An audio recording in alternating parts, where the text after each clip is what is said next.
Abonnez-vous à la chaîne pour voir les dernières vidéos.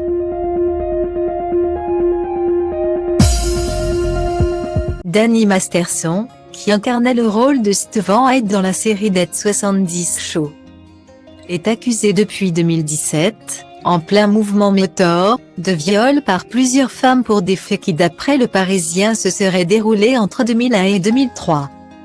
Son ex-compagne Chrissy Carnell-Bixley, qui y fait partie des plaignantes, l'accuse notamment de l'avoir violée dans son sommeil alors qu'ils entretenaient une relation de longue date. Il l'aurait frappée au visage puis lui aurait craché dessus, avant de la traiter de poubelle blanche. La deuxième victime présumée, qui s'appelle Jean B., déclare quant à elle s'être réveillée en situation de viol après avoir bu une boisson alcoolisée. Elle était âgée de 28 ans au moment des faits.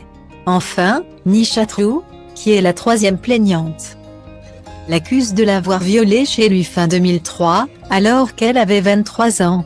Tout le monde a été informé au sein de l'Église que certaines personnes qui ont le statut de célébrité doivent être protégées d'une certaine manière. Ils ont beaucoup plus de pouvoir en termes de réponse éthique de la part des plus hauts gradés de l'Église, a-t-elle notamment déclaré. Mais de quelle Église parle-t-elle?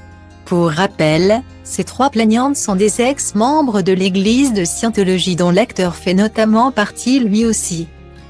Cette organisation, qui compte également le célèbre acteur Tom Cruise parmi ses membres, protégerait donc Danny Masterson dans cette affaire d'après ces trois femmes, dans ce qui ne peut être qualifié que d'illusion paranoïaque.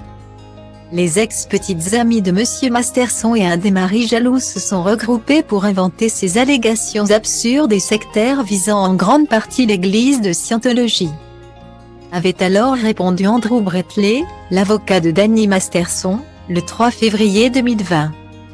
Alors que son client venait de rejeter la plainte de ses ex-petites amies.